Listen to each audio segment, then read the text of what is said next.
नमस्कार, स्वागत है आपका वी टाइम न्यूज पर और आपके साथ मैं हूं पहली चौहान। बढ़ते हैं खबरों की ओर।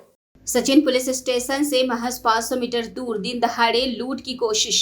सूरत के सचिन इलाके में आरोपी विशाल द्विवेदी उम्र 20 वर्ष मूल निवासी प्रयागराज यूपी ने एक घर में नकली लाइटर गन लेकर घुसपैठ की।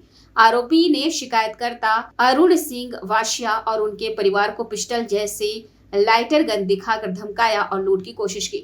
परिवार को बंधक बनाकर जान से मारने की धमकी दी गई। आरोपी पर बीएनएस धारा 309(5), 333, 351, 3 के तहत केस दर्ज की गई। अब सवाल यह उठता है कि पुलिस स्टेशन के इतने पास होकर भी कैसे हुई वारदात। मैं सवाરના દોડના ટાઈમે સુતેલા હતા ત્યારે એક ભાઈ આવીને બહારનું ઠોક્યું એટલે મારી મિસિસ ગઈ છે અને ત્યાર પછી તેને માંગે કુરિયર આવ્યું એમ કરીને બોલાવ્યો અમને. મારી મિસિસ ગઈ ને કુરિયરનો બહાનો કરીને એટલે ઘરમાં ઘૂસી ગયો ને મારી મિસિસ પર થોડો મગજમારી કરી એની હાથે ને મને ઉઠાવ્યો એટલે મને કહે કે તમે બી બોલતા નહીં તો તમારા પર ગોળી ચલાવી દેવા એમ કીધું એને. ને પછી મારી છોકરાની બહુ ઉપરથી આવતી હતી એને કીધું કે તું કાંઈ ગયો વિવેક કાંઈ ગયો? તો મને કીધું કે વિવેક છે કે નહીં? છોકરો છે ને હું છોકરો તો એના મામાને ત્યાં ગયેલો છે એમ કીધું મેં. મને કહે કે કાં છે? હું કહે તો બહુ દૂર ગામ છે એનું મળે આવે ને એવું નથી. પછી મને કે જે હોય તો માંગ નહીં કરી પૈસાની ને એની. તો મેં કીધું ભાઈ મને તું જવા દે તો મેં તને પૈસા આપું ને. એટલે મને એ સોફા પર બેસાડી દીધો ને પછી બાજુમાંથી શૈલેષભાઈને ફોન કરીને બોલાવી લીધો એની મમ્મીએ. કાલે બપોરે અમે સુતેલા હતા, દોડના ગાડાનામાં એક ભાઈ આવ્યા ને એણે બારણું ખખડાવ્યું ને એમ કહે છે કોઈ હે?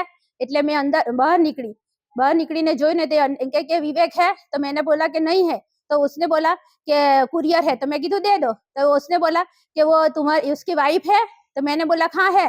फिर बोला उसके पिताजी है। मैंने बोला हाँ है। तो उसने बोला कि आप उसकी माताजी है। मैंने कहा हाँ। फिर बोला उसकी वाइफ है। मेरे को क्या बुलाऊं? मैं इसने बोला कि कुरियर है तो दे दो ना।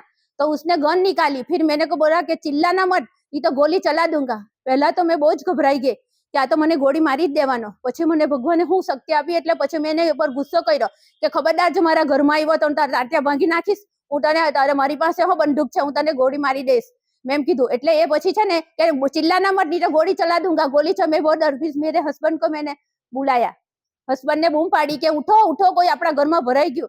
એટલે એ બહાર આવ્યા ને પછી કે શું છે એટલે એમની હાથે ઝપાઝપી કરીને એણે પૈસાની માંગણી કરી ને અમને બેસાડી દીધા ને એની ઉપર બંદૂક તાકી। એટલે મેં કામવાળીને બૂમ પાડી કે રીટા રીટા અંદર આવ।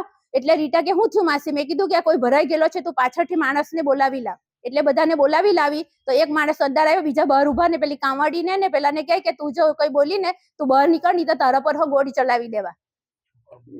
ને મારા પછી મેં રૂમમાં જલ્દી જતી રહી ને મારા છોકરાને ફોન કર્યો કે આપણા ઘરમાં કોઈ બંદૂક નાખેલી છે તારા પપ્પા પર ને તું ફોન કર કોઈને ઘરે મોકલ। એટલે એમ કે મમ્મી તું બહાર બારીમાંથી બૂમ પાડ તો કોઈ બધા ભેગા થાય।